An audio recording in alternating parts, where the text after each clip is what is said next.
त्याच्यावर शरद पवार म्हणताय की महाराष्ट्र एके दिवशी मणिपूर होऊ शकते.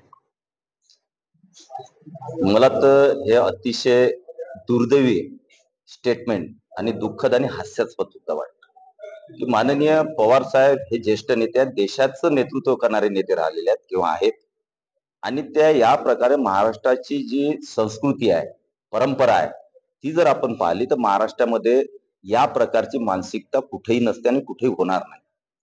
परंतु पवार साहेबांनी आता विधानसभा निवडणुका कोणत्याही परिस्थितीत जिंकायच्या चंग बांधल्यामुळे त्यांना विविध प्रकारचे या प्रकारचे स्टेटमेंट करून महाराष्ट्रात कदाचित कायदा व्यवस्था बिघडली पाहिजे या विचारामध्ये त्यांनी केलं की काय, अशी आम्हाला तर शंका यायला लागली. बुलढाणा जिल्ह्यामध्ये जे पीक विमा आहे ते वाढण्यास सुरुवात झाली.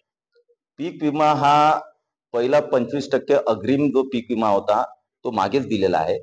जो उर्वरित 75% पीक विमा खरीपाचा जो होता तो 5 दिवसापूर्वीच ऑलरेडी आपल्या जिल्ह्यामध्ये वाटप सुरू झालेला आहे आणि 47 कोटी रुपये आतापर्यंत शेतकऱ्यांच्या खात्यांमध्ये जमा झालेले आहेत आणि 14 कोटी येणाऱ्या 8 दिवसामध्ये शेतकऱ्यांच्या खात्यात जमा होणार आहे. वाटप सुरू असतानाही काही नेते आंदोलन करतात. तो त्यांचा अधिकार आहे. ओएसिस फर्टिलिटीच्या तज्ज्ञांनी IVF उपचार पद्धतीद्वारे 1 लाखांहून अधिक जोडप्यांना मातृत्व प्राप्तीचा आनंद दिला आहे. मोफत अपॉइंटमेंट बुक करण्यासाठी आजच संपर्क साधा.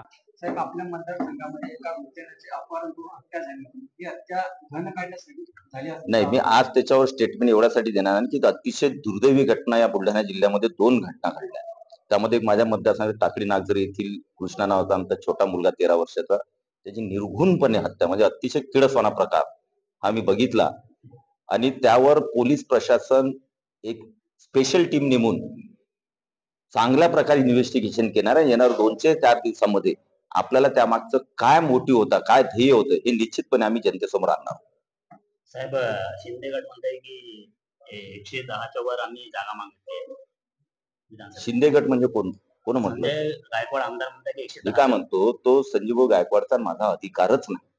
तो अधिकार माननीय एकनाथरावजी शिंदे, माननीय अजितदादा आणि माननीय देवेंद्र यांचा अधिकार आहे. ते जेव्हा बोलतील ते सत्य समजावं.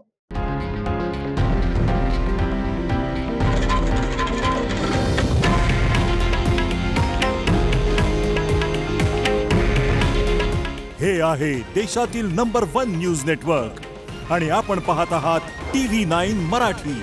काळजी तुमची, हित महाराष्ट्राचं.